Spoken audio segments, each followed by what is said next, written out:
प्यारे बच्चों, मैं आशीष अग्रवाल आप सभी का स्वागत करता हूं विद्या क्लासेस में।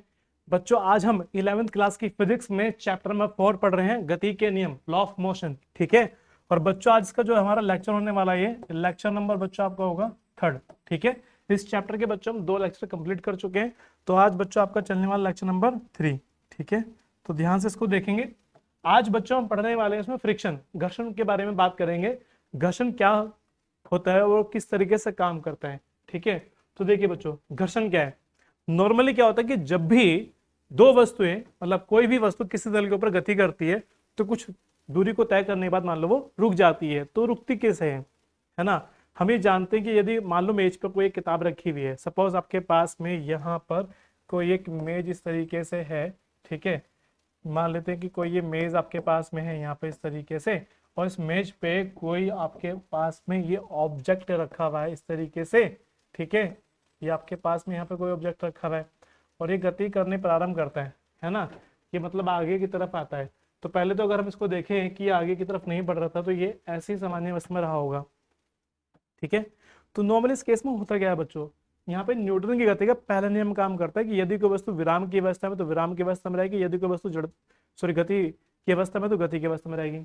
तो इस मेज के ऊपर जैसे ही गुटका आपका बच्चों विराम की अवस्था में है, तो ये ऐसे ही रहेगा। ठीक है, तो ये कब गति करेगा, मान लो हमने इस पर कोई फोर्स अप्लाई किया, हमने इस पे बाहर से एक एफ यानी कि एक्सटर्नल फोर्स को जैसे लगाया, तो गति करके मान लेते हैं वो यहाँ पर आके आ जाता है, और जब यहाँ पर आएगा तो बच्चों यहाँ पर आकर रुक जाता है। तो यहाँ पे आके कैसे रुका, किसने रोका। ठीक है, क्योंकि जब हमने बल लगा दिया, उसको गति प्रदान कर दी, यानी गति की अवस्था में ले आए, तो फिर वो अपना आप क्यों रुका। आपने देखा होगा कि जैसे एक बॉल कोई बल्लेबाज हिट करता है तो ग्राउंड पर काफी दूरी पर जाकर वो गति करती है, और करते करते करते करते एक ऐसी स्थिति आती है कि वो एक जगह जाकर रुक जाती है। ठीक है, आपने किसी भी चीज को देखा होगा, कोई भी ऑब्जेक्ट आपका अगर मोशन करता है, ठीक है, गति कर रहा होता है, तो एक समय बाद वो कुछ दूरी को तय करने के बाद रुक जाता है, तो वहां पर उसको रोक कौन रहा है। तो जब भी वो गति किसी वस्तु के ऊपर या किसी तल के ऊपर करता है, तो वहां पर जो संपर्क होता है, उसका जो संपर्क तल होते हैं उनके, वहां पर हमेशा एक बल काम करता है जो गति का विरोध करता है। उस बल का नाम है बच्चों घर्षण बल। ठीक है, यानी कि फ्रिक्शन उसको कहते हैं। जैसे हमारे दैनिक जीवन में हम पता है कि एक गेंद को फर्श पर लुढ़काया है ना, लुढ़काया जाता है। ठीक है, एक गेंद को फर्श पे लुढ़काया जाता है और गेंद कुछ दूरी चलने के बाद रुक जाती है। इस प्रकार जब चलती हुई कार की इंजन को बंद कर दिया जाता है, तो कार कुछ दूरी, मतलब कार भी अगर इसको हम चलती हुई गाड़ी के इंजन को बंद कर देते हैं, उसके स्विच को ऑफ कर देते हैं, देन वो कुछ दूरी को तय करती है, फिर जाकर रुक जाती है। ठीक है, कुछ दूरी तय करके रुक जाती है ना। गति के प्रथम नियम के अनुसार, गति के प्रथम नियम के अनुसार। ठीक है, तो देखिए बच्चों क्या रहा है, गति के प्रथम नियम के अनुसार हमें जानते हैं कि गेंद, चाहे तो गेंद हो चाहे वो कार हो, ठीक है, को उसी वेग से उसी दिशा में चलते रहना चाहिए। किंतु ऐसा नहीं होता। क्यों नहीं होता, क्योंकि जहां संपर्क हो रहा होता है वहां पर गति का विरोध करते समय एक बल कार्य करता है, जिसको बच्चों यहाँ पर कहते हैं फ्रिक्शन, यानी घर्षण बल यहाँ पर कहते हैं। ठीक है, वो काम कर होता है। यह भी साधारण अनुभव की बात है कि जब किसी वस्तु को, जैसे अभी हम यहाँ पे देख रहे थे, ठीक है, जब किसी वस्तु को दूसरी वस्तु पर चलाने के लिए बाह्य बल लगाया जाता है, तो यदि बल का परिमाण कम है तो वह वस्तु विराम अवस्था में ही रहती है। जैसे आपने देखा होगा कि अगर आपका कहीं रास्ते में ट्रक खराब हो जाता है, ठीक है, और इसको एक छोटा बल लगा के धक्का लाने की कोशिश करे, तो ऐसा नहीं कि वो बल नहीं लगा रहा है, लेकिन बल का मान कम होता है। ठीक है, तो वो विराम की अवस्था में बना रहता है और वो गति नहीं करता है। लेकिन अगर उसी ट्रक को आके 10 से 12 लोग आके धक्का लगाते हैं, तो फिर वो ट्रक आपका गति करने लगता है, क्योंकि उसने बल की उसको जितनी आवश्यकता होती है वो बल उसको मिल जाता है। लेकिन यदि हम उसको जितने बल की आवश्यकता होती है गति कराने के लिए, उससे कम लगाते हैं, तो वो गति की अवस्था में नहीं आ पाता, वस्तु विराम अवस्था में ही रहती है। न्यूटन के गति के द्वितीय नियम के अनुसार वस्तु पर बल लगाने पर उसमें त्वरण उत्पन्न हो जाना चाहिए, किंतु वह विराम अवस्था में ही रहती है। इसका अर्थ यह हुआ कि वस्तु पर लगने वाला नेट बल शून्य है।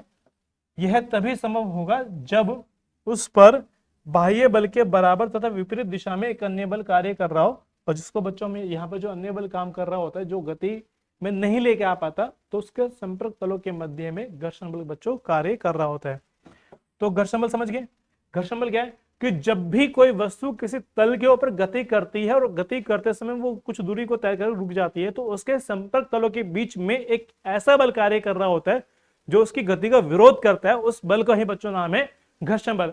तो कोई भी वस्तु किसी तल के ऊपर गति करते हुए केवल घर्षण बल के कारण ही रुक जाती है। ठीक है, तो देखिए आगे देखते हैं बच्चों। अब देख लेते हैं अगर यहाँ पे कि घर्षण बल के नियम क्या है या ये किस प्रकार काम करता है। ठीक है, इस प्रकार हम कह सकते हैं बच्चों कि जब एक वस्तु दूसरी वस्तु पर चलती है, चलने का प्रयास करती है, तो उसके संपर्क तल है ना, संपर्क तल बच्चों देख लीजिए यहाँ पे, संपर्क तलों के मध्य एक बल कार्य करने लगता है जो उनके मध्य सापेक्ष गति का विरोध करता है। इस गति विरोधी बल को ही बच्चों क्या कहते हैं, घर्षण बल कहते हैं। ठीक है, और घर्षण बल के जो स्मरणीय पॉइंट रहेंगे आपको ध्यान रखना है कि पहला, घर्षण बल सदैव दो वस्तुओं के संपर्क तलों के मध्य काम करता है। तो ध्यान रहेगा कि घर्षण बल हमेशा कहां काम करता है, संपर्क तलों के मध्य है। दूसरा, घर्षण बल की गति की जो दिशा, सॉरी, घर्षण बल गति के हमेशा विपरीत दिशा में कार्य करता है। किस दिशा में कार्य करता है, गति के विपरीत। अगर गति आपके आगे हो रही है तो घर्षण बल पीछे की तरफ लगेगा। ठीक है, नंबर 3, घर्षण बल संपर्क तल के हमेशा समांतर होता है।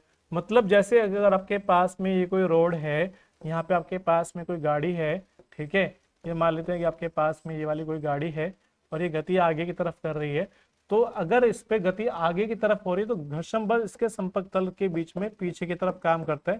ठीक है, जिसको स्टैटिक है ना, स्टैटिक फ्रिक्शन फोर्स कहते हैं बच्चों यहाँ पे। ठीक है, तो घर्षण बल समझ में आ गया। नंबर 4 बच्चों आपका, दो वस्तुओं के मध्य सापेक्ष गति होने पर ही घर्षण बल कार्य करता है। अगर गति नहीं हो रही है तो कोई बच्चों घर्षण बल काम यहाँ पर नहीं करेगा। नंबर 5, घर्षण बल की प्रवृत्ति संपर्क में आए तलों या गतिमान वस्तुओं के मध्य सापेक्ष गति को नष्ट करने की होती है। ठीक है, और नंबर 6, घर्षण बल एक असंरक्षी बल है। ठीक है, असंरक्षी बल आप जानते होंगे बच्चों कि संरक्षी बल वह बल होता है कि जिसमें किया गया कार्य आपको शून्य हो, है ना, मतलब वह बल जिसके द्वारा किसी वस्तु को एक स्थान से दूसरे स्थान पर जब ले जाते हैं तो किया गया कार्य शून्य हो। और असंरक्षी बल जिसमें वह बल कि जिसके द्वारा किसी एक वस्तु को एक स्थान से दूसरे स्थान पर ले जाते हो तो किया गया कार्य आपको शून्य नहीं होता। यानी कि वो पथ पर निर्भर करता है कि किस रास्ते से आप उसको लेके जाते हैं। ठीक है, तो आपको हो जाएगा बच्चों असंरक्षी बल। अब देख लेते हैं बच्चों कि घर्षण बल यहाँ पे कितने प्रकार का आपका है। तो घर्षण बल बच्चों आपके दो प्रकार का हुआ यहाँ पे, एक हुआ आपका आंतरिक घर्षण बल। ठीक है, आंतरिक घर्षण बल। अब देखिए आंतरिक घर्षण बल क्या काम करेगा, जब कोई द्रव्य यानी कि द्रव्य के अंदर काम करेगा। कि आपने देखा होगा कि अगर आप एक बीकर में या एक भिगोने में अपना द्रव लेते हैं और द्रव को एक डंडी से हिलाकर छोड़ देते हैं तो आप देखते होंगे कुछ समय बाद वो आकर बच्चों द्रव आपका ठहर जाता है, रुक जाता है, यानी कि वो गति नहीं करता रहता। जबकि न्यूटन्स के नियम के अनुसार यदि वो गति की अवस्था में बच्चों आ चुका है द्रव आपका, तो वो गति ही करते रहना चाहिए जब तक कि उस पर कोई बाह्य बल न लगाए। तो अगर हम एक बीकर में द्रव को लेकर उसको डंडी से हिला देते हैं और वो गति की अवस्था में बच्चों आ जाता है तो फिर उसको रोकता कौन है, तो जहां उसकी परतें होती हैं उसके संपर्क तलों के बीच में उसकी गति का विरोध करते एक बल कार्य करता है जो आंतरिक बल कहलाता है, आपका आंतरिक घर्षण बल कहलाएगा, जिसको बच्चों हम शांता के नाम से भी जानते हैं। ठीक है, तो देखिए जब कोई द्रव प्रवाहित होता है तो उसकी विभिन्न सतहों के बीच में आपेक्षिक गति होती है। इस स्थिति में उत्पन्न घर्षण बल को बच्चों क्या कहते हैं, आंतरिक घर्षण बल कहते हैं। इसे हम बच्चों क्षणता के नाम से जानते हैं। ठीक है, बाह्य घर्षण बल, एक्सटर्नल फ्रिक्शन, जब दो वस्तु एक दूसरे के संपर्क में होती हैं तथा गतिमान होने का प्रयास करती है या उनके बीच में आपेक्षिक गति होती है तो इस स्थिति में उत्पन्न हुए घर्षण बल को बाह्य घर्षण बल कहते हैं और इसे बच्चों स्पर्श घर्षण भी कहते हैं। ठीक है, तो बाह्य घर्षण बल बच्चों आपके 3 प्रकार का यहाँ पर होगा। नंबर 1 स्थैतिक घर्षण बल, नंबर 2 सीमांत घर्षण बल, नंबर 3 आपका गतिक घर्षण बल। ठीक है, नंबर 1 स्थैतिक घर्षण बल, नंबर 2 सीमांत घर्षण बल, नंबर 3 आपका गतिक घर्षण बल। ठीक है, तो चलिए भैया बच्चों चलिए देख लेते हैं यहाँ पे कि जो आपका पहला बल होगा आपका वो कैसे काम करेगा। तो स्थैतिक घर्षण बल, सबसे पहले आप यहाँ पर एक ऑब्जेक्ट देख लीजिए। अगर आपके यहाँ पे नजर आ रहा हो कि मान लिया हमारे पास में कोई मेज है, उस मेज पे कोई गुटका रखा हुआ है। जब गुटका रखा होगा तो उसका बच्चों मास होगा kg, है ना, और इस गुटके का जो वेट होता है, जो भार होगा वो हमेशा mg काम करता है नीचे की तरफ, mg। ठीक है, और चूंकि इस पर कोई एक्सटर्नल फोर्स नहीं लग रहा है तो ये जो मेज है इस ऑब्जेक्ट पे ऊपर की तरफ अभिलंबित बल लगाती है, यानी कि नॉर्मल इसको यहाँ पे दिखाया गया है। और इस सामान्य अवस्था में बच्चों इसको यहाँ पे n से दिखाया गया है। ठीक है, कुछ जगह बच्चों इसको 8 से दिखा देते हैं। ठीक है, तो फिलहाल अगर हम यहाँ पे एन लेके चलते हैं तो एन और एम जी आपका बच्चों क्या होगा, सामान्य अवस्था में बराबर होगा। तो उस अवस्था में यहाँ पर ये बच्चों आपकी गति नहीं करती है। वह विरोधी बल जो तब अस्तित्व में आता है जब एक वस्तु अन्य वस्तु के पृष्ठ पर फिसलने का प्रयास करती है परंतु वास्तव में गति प्रारंभ नहीं होती, स्थैतिक घर्षण कहलाता है। यानी गति की अवस्था में आने से पहले, किसी वस्तु की गति की अवस्था में आने से पहले लगाया गया जो घर्षण बल होगा या कार्य करने वाला जो घर्षण बल होगा उसे कहा जाएगा बच्चों स्थैतिक घर्षण बल। पास में आ रही है आपके।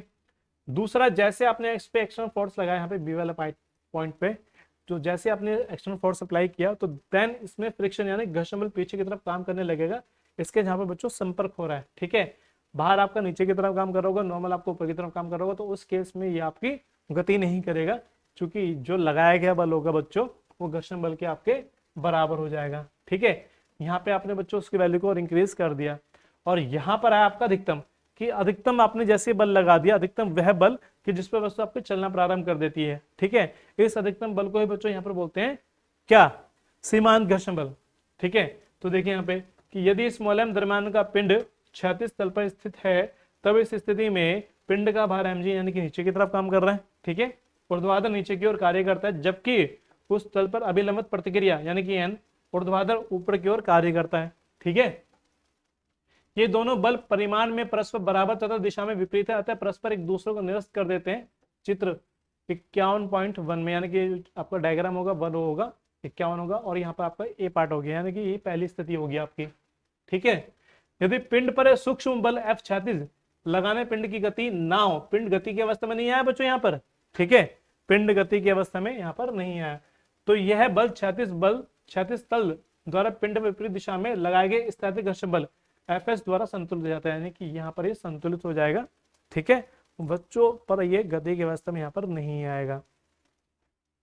51 में दिखा रखा है, 51 बी पार्ट में, यानी कि यहाँ पर आपको दिखा रखा है। ठीक है, आगे देख लेते हैं। यदि लगाए गए बल F को पुनः बढ़ाएं तो स्थैतिक घर्षण बल का मान भी बढ़ जाता है। जैसे जैसे इसके मान को बढ़ाएंगे, न्यूटन के तीसरे नियम के अनुसार क्रिया प्रतिक्रिया के अनुसार जैसे जैसे इस बल को बढ़ाएंगे हम, वैसे वैसे आपका घर्षण बल की वैल्यू बढ़ने लगेगी। ठीक है, तो जो लगाए गए बलों को पुनः संतुलित कर देता है। 51 सी में आपको दिखा रखा है, यानी कि यहाँ पर फिर से संतुलित हो जाएगा जैसे आपने बल की वैल्यू को बढ़ाया। ठीक है, और लगाए गए बल को निरंतर धीरे धीरे और बढ़ाएं तो अंततः लास्ट में एक ऐसी स्थिति आ जाती है कि पिंड ठीक गति प्रारंभ करने वाला होता है। इस स्थिति में स्थैतिक घर्षण बल अपने अधिकतम मान पर होता है, जैसे कि बच्चों यहाँ पे दिखा रखा है। गति प्रारंभ होने वाली थी तो यहाँ पर आपका ये अधिकतम मान होगा, क्योंकि ये F और ये Fs आपका बिल्कुल इक्वली होगा। ठीक है, क्योंकि न्यूटन के तीसरे नियम के अनुसार क्रिया प्रतिक्रिया अनुसार जितनी आप क्रिया करते हैं उतनी आपको प्रतिक्रिया होती है। तो जैसे जैसे इस वैल्यू को बढ़ाते जा रहे हैं बच्चों, तो वैसे वैसे आपका Fs भी अधिकतम होता जा रहा है और गति प्रारंभ होने की स्थिति में स्थैतिक घर्षण बल का मान अधिकतम हो जाता है बच्चों, जिसे हम क्या कहते हैं, जिसे बच्चों हम कहते हैं यहाँ पे सीमांत घर्षण बल। ठीक है, ये आपको डी पॉइंट में दिखा रखा है। बातें क्लियर होगी बच्चों? अगर यहाँ पे बच्चों बातें क्लियर हो गई हैं तो सीमांत घर्षण बल देखिए क्या है यहाँ पर। स्थैतिक घर्षण बल का वह अधिकतम मान जिस पर वस्तु ठीक गति प्रारंभ करने वाली होती है सीमांत घर्षण बल कहलाता है। यह गति प्रारंभ करने के लिए आवश्यक न्यूनतम बल के बराबर होता है। ठीक है, स्थैतिक घर्षण बल का अधिकतम मान जिस पर वस्तु गति प्रारंभ करने वाली होती है उसके अधिकतम मान को बच्चों क्या कहते हैं, सीमांत घर्षण बल। कैसे? मान लेते हैं कि हमारे पास है बच्चों यहाँ पर एक ये सड़क है। ठीक है, ये कोई सरफेस है, आपने ऐसे दिखा दिया यहाँ पर, और उसके बाद मान लेते हैं कि हमारे पास है बच्चों यहाँ पर एक ये कोई गाड़ी है। ठीक है, ये यहाँ पर आपके पास जो कोई गाड़ी आ चुकी है। ठीक, अब इस गाड़ी पे आपने यहाँ पर एक इस तरीके से देखना है।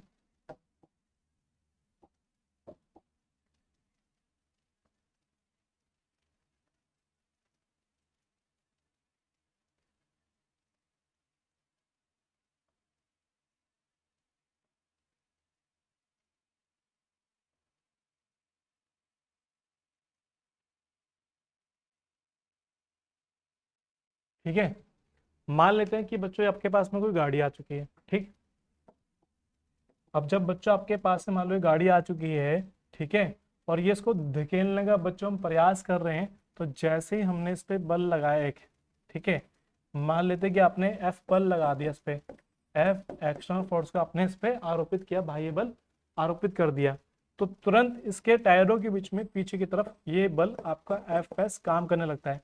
इस गाड़ी को चलाने के लिए मान लेते हैं बच्चों हमारे पास में 10 न्यूटन फोर्स की आवश्यकता है, लेकिन जब हमने लगाया बच्चों वो 8 न्यूटन का लगाया, तो इसका मतलब यहाँ पर इसको चलाने के लिए हमको 10 न्यूटन फोर्स की आवश्यकता है, लेकिन हमने अगर 8 का लगाया तो 8 का तुरंत प्रतिक्रिया होगी, तो यहाँ पर ये वैल्यू 8 की हो जाएगी। लेकिन अगर जैसे बच्चों हम इसको इंक्रीज कर देते हैं और इसको इंक्रीज करके बच्चों जैसे ही 10 न्यूटन का कर देंगे, तो यहाँ पर ये जो प्रतिक्रिया आपकी हो रही होगी वो एफ एस इक्वल टू 10 हो जाएगा। तो ये आपका अधिकतम बल हो जाएगा जिस पर वस्तु गति प्रारंभ करने वाली होगी। ठीक है, तो इसको बच्चों यहाँ पे बोलेंगे स्थैतिक घर्षण बल, स्थैतिक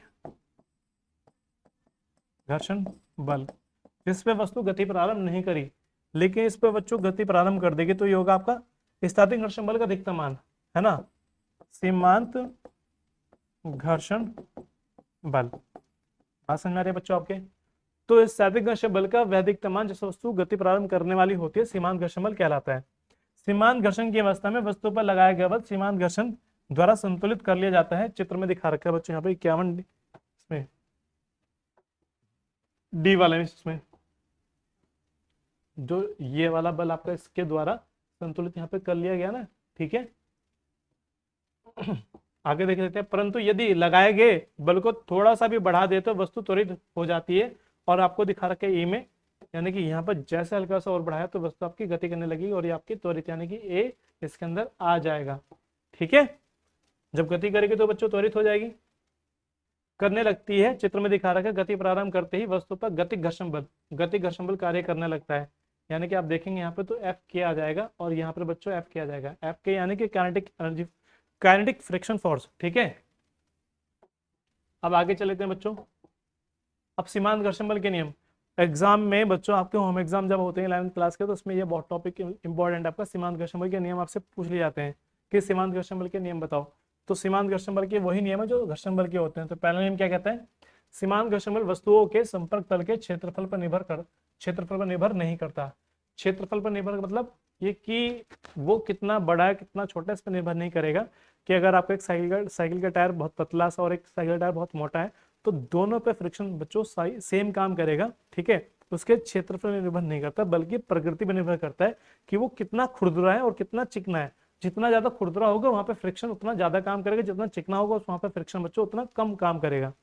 ठीक है, नंबर 2, सीमांत घर्षण बल संपर्क में स्थित तलों की प्रकृति यानी कि अर्थात खुरदरेपन अथवा चिकनेपन पर निर्भर करता है। ठीक है, सीमांत घर्षण बल वस्तुओं के संपर्क तलों के स्पर्श रेखीय होता है, यानी कि सीधी रेखा में होता है, उस दिशा के विपरीत दिशा में क्रिया करता है जिस दिशा में वस्तु चलने के लिए प्रेरित होती है। ठीक है, 4th, संपर्क में रखी किन्हीं दो वस्तुओं के बीच समान घर्षण बल का परिमाण उनके बीच अभिलंबित के प्रतिक्रिया बल के अनुक्रमणपाती होता है। तो सीमांत घर्षण बल बच्चों इसके अनुक्रमणपाती होगा, और उसको हटाने के लिए बच्चों यहाँ पे कांस्टेंट डालते हैं, म्यूएस डाल देते हैं, जिसको बच्चों यहाँ पर कहते हैं आप,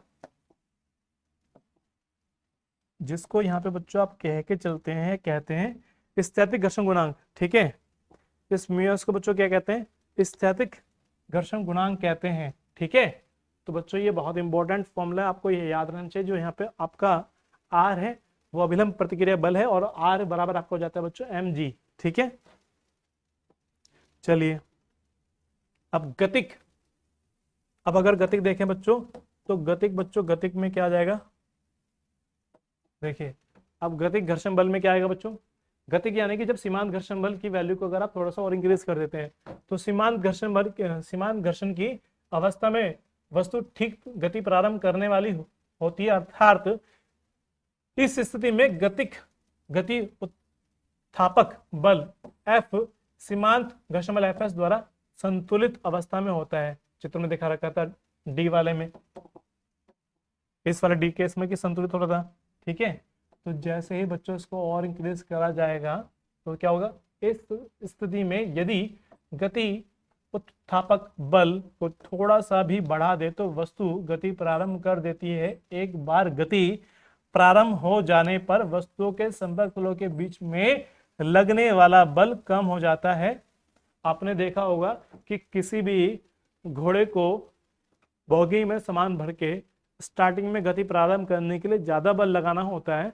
जब वो गति प्रारंभ कर देता है उस केस में उसको कम बल लगाना होता है उसको खींचते हुए लेके जाने में। ठीक है, तो एग्जाम में क्वेश्चन बच्चों बहुत बार आता है कि घोड़े को गाड़ी को खींचने में प्रारंभ में अधिक बल क्यों लगाना पड़ता है, चूंकि अधिक बल इसलिए लगाना पड़ता है सीमांत घर्षण बल वहां पर काम करता है। ठीक है, और जैसे ही गति प्रारंभ हो जाएगी तो उस केस में काम करता है वहां पे गतिक घर्षण बल, और गतिक घर्षण बल का मान सीमांत घर्षण बल के मुकाबले बच्चों कम होता है। ठीक है, जिसे गतिक घर्षण बल कहते हैं। अतः अब वस्तु की एक समान गति को बनाए रखने के लिए पहले से कम बल की आवश्यकता बच्चों यहाँ पर होती है। यदि किसी वस्तु पर लगाया गया बल अधिक बढ़ाया जाए तथा वस्तु की गति प्रारंभ कर दे तो गति विरोधी घर्षण बल को गतिक घर्षण बल बच्चों कहते हैं। ठीक है,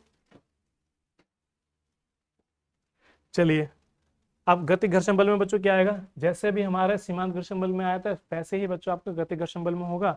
सेम वही चीजें हैं यहाँ पर कि गतिक घर्षण बल आपका सदैव वस्तुओं की सापेक्ष गति की दिशा के विपरीत दिशा में कार्य करता है। संपर्क पृष्ठों के युगल की प्रकृति पर निर्भर करता है कि वो खुरदरा है कैसा है। ठीक है, अभिलंब प्रतिक्रिया बल नियत रहने की अवस्था में गतिक घर्षण बल वस्तुओं के आकार पर निर्भर नहीं करता। ठीक है, नंबर 4, गतिक घर्षण बल का मान वस्तुओं के संपर्क तलों के आपेक्षिक चाल पर निर्भर करता है। यह नियम बहुत अधिक वेग तथा बहुत कम वेग के लिए लागू नहीं होता। ध्यान ये रहे कि अगर बहुत अधिक वेग है तो तब ये नियम काम नहीं करेगा, यदि बहुत कम वेग है तब भी ये नियम काम नहीं करेगा। और नंबर 5, गतिक घर्षण बल का मान अभिलंबित प्रतिक्रिया बल R के अनुकरणपाती होता है। ठीक है, तो जैसे बच्चों भी हमारा यहाँ पर आया था ये वाला सेम उसी तरीके से यहाँ पे करेंगे। उसको हटाने के लिए कांस्टेंट यहाँ पे डाला जाता है, इसको म्यू के बोला जाएगा, और म्यू के को बच्चों यहाँ पे बोला जाता है गतिक स्थैतिक घर्षण गुणांक। ठीक है, गतिक स्थैतिक या गतिक घर्षण गुणांक कहा जाता है, और गतिक घर्षण गुणांक का मान हमेशा स्थैतिक घर्षण गुणांक से कम होता है। ठीक है, तो आपको ये बात याद रखनी है।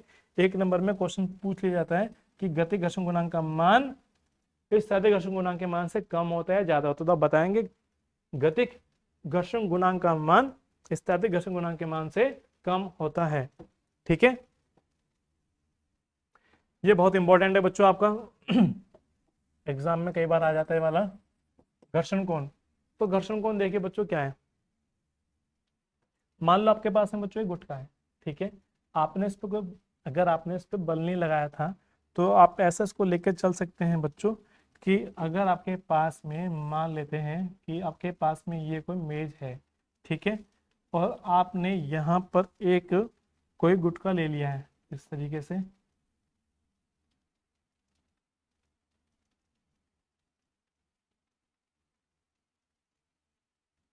ये कोई गुटखा आ गया बच्चों। ठीक है, और जैसे गुटखा आ गया तो आपने इसको बच्चों यहाँ पे एक फोर्स को अप्लाई किया।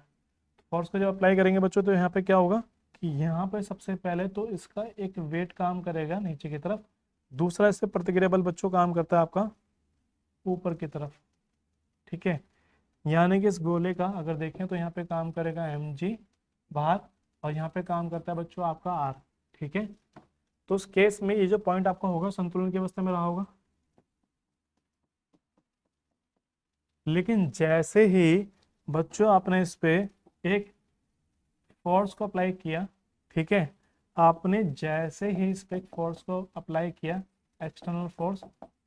ठीक है, तो देन उस केस में यहाँ पर बच्चों क्या होगा, उस केस में बच्चों यहाँ पर क्या होगा कि इस पे यहाँ पे फ्रिक्शन काम करने लगता है, फ्रिक्शन यहाँ पे काम करने लगता है, यानी कि घर्षण बल बच्चों यहाँ पे काम करने लगेगा। तो उस केस में देखिए बच्चों यहाँ पे कि इसको जब चलाते हैं तो यहाँ पे आपका अभिलंब जो होता है वो थोड़ा सा झुक जाता है, और इस तरीके से बच्चों आपका निकल कर जाता है। जब इसको इस तरीके से डिवाइड करते हैं तो यहाँ पे आपको एक ट्रायंगल नजर आएगा। देखिए इसमें देखिए यहाँ पे मान लेते इसका सेंटर नीचे काम कर रहा है, इसका mg बाहर काम कर रहा है। ठीक है, आपने फोर्स को अप्लाई किया तो जो उसका अभिलंब था वो हल्का सा झुक गया। अब इसको एक्सिस में अगर ड्रॉ किया जाए तो अभिलंब आपका ये r काम कर रहा होगा, इसको ड्रॉ किया जाए तो यानी कि हम कह सकते हैं यहाँ पे फ्रिक्शन काम कर रहा है Fs, ये आपका स्थैतिक घर्षण बल सॉरी सीमांत घर्षण बल होगा, ये आपका अभिलंब प्रतिक्रिया बल होगा। ठीक है, तो सीमांत घर्षण बल और अभिलंब प्रतिक्रिया बल का परिणामी बल यानी कि जो आपका एस है वाला। ठीक है, अभिलंब प्रतिक्रिया आर के साथ जो कोण बनाता है, ये जो कोण इसने बनाया यहाँ पे, जिसको थीटा ऐसे दिखाया गया है, इसी को बच्चों यहाँ पे बोलते हैं घर्षण कोण। तो सिंपली हम यहाँ पर कह सकते हैं कि सीमांत घर्षण की अवस्था में, यानी कि जब वस्तु चलने वाली होगी, सीमांत घर्षण की अवस्था में अभिलंब प्रतिक्रिया बल आर और सीमांत घर्षण बल एफ एस का परिणामी बल कौन सा, एस, अभिलंब प्रतिक्रिया बल आर के साथ जो कोण बनाते हैं, थीटा बनाता है, इसी को यहाँ पर बच्चों हम कहते हैं घर्षण कोण। तो देखिए सीमांत घर्षण की अवस्था में सीमांत घर्षण बल एफ एस और अभिलंब प्रतिक्रिया बल आर का परिणामी बल एस, अभिलंब प्रतिक्रिया बल आर के साथ जो कोण बनाता है बच्चों, उसी को यहाँ पर क्या कहते हैं, घर्षण कोण कहते हैं। और घर्षण कोण की वैल्यू अगर निकालनी हो बच्चों, तो tan थीटा बराबर निकालेंगे लंब बटे आधार, है ना। तो इसके सामने बच्चों आपकी क्या हो जाती है, लंब हो जाती है। तो लंब कितना आपका एफ एस बटे आधार कितना होगा, ये आपका आधार हो जाएगा, आधार हो गया बच्चों आपका आर। तो एफ एस इक्वल आपका होता है म्यू एस इंटू आर। जैसे आप वैल्यू को यहाँ पुट करेंगे तो आपका आर से आर कैंसिल हो जाएगा, तो आपका केवल निकल कर जाएगा बच्चों ये इस तरीके से, क्या निकल कर आ जाएगा, tan theta is equal to mu S. ठीक है, तो घर्षण कोण है ना, घर्षण कोण और स्थैतिक घर्षण गुणांक में बच्चों आपका संबंध बहुत इंपॉर्टेंट है। अब आगे देख लेते हैं बच्चों, गतिक घर्षण बल। गतिक घर्षण बल बच्चों आपको दो प्रकार का होगा, नंबर एक सर्पिल घर्षण बल, नंबर दो आपका लोटनी घर्षण बल। तो सर्पिल घर्षण बल बहुत सिंपल है कि जब कोई वस्तु किसी तल पर सरक कर गति करती है, जब कोई वस्तु किसी तल पर सरक कर गति करती है, तो उसकी गति के संपर्क तलों के मध्य कार्य करने वाले घर्षण बल को बच्चों सर्पिल घर्षण बल कहते हैं। जैसे हम यहाँ पे दिखा रहे हैं, एक धरातल पर कोई गुटका रखा हुआ है, इसको दो व्यक्ति एक रस्सी से खींच रहे हैं, तो बच्चों ये खिसक कर गति कर रहा है आगे। तो जब ये खिसक कर गति करेगा तो इसके संपर्क तलों के मध्य जो काम करेगा बच्चों आपका, वो सर्पिल घर्षण बल काम करेगा। ठीक है, और लोटनी घर्षण बल में बच्चों क्या होगा कि जब कोई वस्तु लुढ़क कर गति करे, जैसे फुटबॉल लुढ़क कर गति करती है, ठीक है, ध्यान दें यहाँ पे लोटनी घर्षण बल में कि जब कोई वस्तु बेलन, गोला, डिस्क, वल्य आदि किसी दूसरी वस्तु के तल पर बिना फिसले, यानी कि बिना फिसले वो लुढ़क कर गति करती है, तो उस केस में उसके संपर्क तलों के मध्य कार्य करने वाले बच्चों घर्षण बल को लोटनी घर्षण बल कहते हैं, है ना। आप देख पा रहे होंगे यहाँ पर हमने गुटके में यहाँ पे नीचे पहिए लगा रखे हैं, और जब इसको गति करवाना होगा तो ये पहिए बच्चों आपको लुढ़क कर गति करेंगे, सरक के गति नहीं करेंगे। तो जब लुढ़क कर गति करेंगे बच्चों आपके, तो यहाँ पर जो संपर्क तलों के मध्य काम करने वाला घर्षण बल होगा, उसको बच्चों यहाँ पर क्या कहते हैं, लोटनिक घर्षण बल कहते हैं। ठीक है, अब चलिए बच्चों आगे। तो जैसे बच्चों आपको सामने क्वेश्चन है वाला, क्वेश्चन में क्या कहता है आपसे कि कोई बॉक्स है रेलगाड़ी के फर्श पर स्थिर रखा है। जब वो स्थिर रखा होगा तो बच्चों यदि बॉक्स तथा रेलगाड़ी के फर्श के स्थैतिक घर्षण गुणांक, तो यानी कि आपको दे दिया म्यू एस, दे दिया आपको 0.15 है ना, है तो रेलगाड़ी का अधिकतम त्वरण, यानी कि आपको अधिकतम ए मैक्सिमम बताना है कितना होगा, कि जो बॉक्स को रेलगाड़ी के फर्श पर स्थिर रखने के लिए आवश्यक है। तो उस केस में बच्चों देखिए यहाँ पर हम कैसे काम करेंगे, हम जानते हैं जो घर्षण बल होता है आपका एफ एस, वो बराबर होता है म्यू एस इंटू में आर के बराबर होता है। ठीक है, न्यूटन के दूसरे नियम से हम जानते हैं कि एफ बराबर आपका होता है बच्चों एम ए, और आर बराबर बच्चों आपका होता है यहाँ पे एम जी। ठीक है, तो यहां से हम इसकी जगह रख देंगे बच्चों एम ए मैक्सिमम, क्योंकि अधिकतम बोला ना, और ये म्यू एस रेलगाड़ी के लिए बच्चों वो तो वही रहेगा एम, मास एम से एम कैंसिल हो जाएगा। ठीक है, तो यहां से देखें बच्चों तो आपके पास में जाएगा a maximum is equal to mu S into m g. अब म्यू एस की वैल्यू दे रखिए 0.15, जी का मान बच्चों यहाँ पर 10 लेके चल लेते हैं, तो जब गुना करेंगे तो 1.5 मीटर पर सेकंड स्क्वायर इसकी वैल्यू आ जाएगी निकल के। ठीक है, तो इस तरीके से बच्चों आपका ये सवाल हो जाएगा। अब आगे चल लेते हैं। जैसे क्वेश्चन में कह रहा है कि 4 किलोग्राम द्रव्यमान, यानी कि आपको बच्चों जब इसको सॉल्व करेंगे, एम दे दिया आपको 4 किलोग्राम द्रव्यमान के गुटका किसी पृष्ठ पर रखा है, तो स्थैतिक घर्षण गुणांक यानी कि आपको दे दिया बच्चों म्यू एस की वैल्यू दे दी 0.4 है। गुटके के पृष्ठ के बीच घर्षण बल, यानी कि आपको निकालना है बच्चों एफ एस निकालना है, और जी का मान बच्चों आपको दे रखा है 10 मीटर पर सेकंड स्क्वायर है।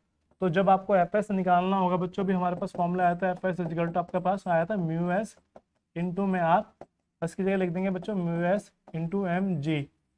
म्यू एस की वैल्यू बच्चों 0.4 है, एम का वैल्यू बच्चों 4 है और जी की वैल्यू 10 है। यहाँ से टाके एक जीरो आ गया, 4 10 से 10 कैंसिल हो गया, 4 चौक 16, तो 16 न्यूटन का बच्चों यहाँ पर फोर्स उस पर लगेगा। ठीक है, तो इस तरीके से बच्चों आप यहाँ पे घर्षण बल को निकाल सकते हैं। अब आगे चल लेते हैं। अब ये कहता है कि एक कार सीधी सड़क पर 20 मीटर पर सेकंड के वेग से, तो यानी कि जब आप इसको सॉल्व करेंगे तो आप यहाँ पर देख सकते हैं कि आपके पास मान लेते हैं कि यहाँ पर कोई एक रोड है ये वाली। ठीक है, इस रोड पर मान लेते हैं कि आपके पास में यहाँ पर कोई एक गाड़ी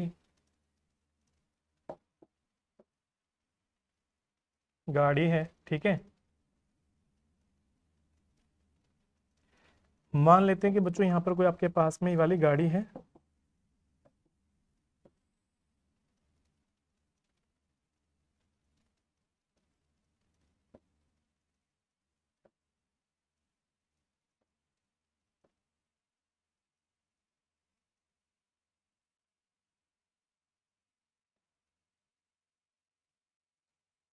ठीक है, तो मान लेते हैं कि हमारे पास में बच्चों ये गाड़ी है यहाँ पर। अब जब ये गाड़ी है तो बच्चों ये गाड़ी जब चल रही होगी तो इसको वेग दे रखा आपको u बराबर दे रखा है 20 मीटर पर सेकंड। ठीक है, अब इस गाड़ी का वेट भी होगा।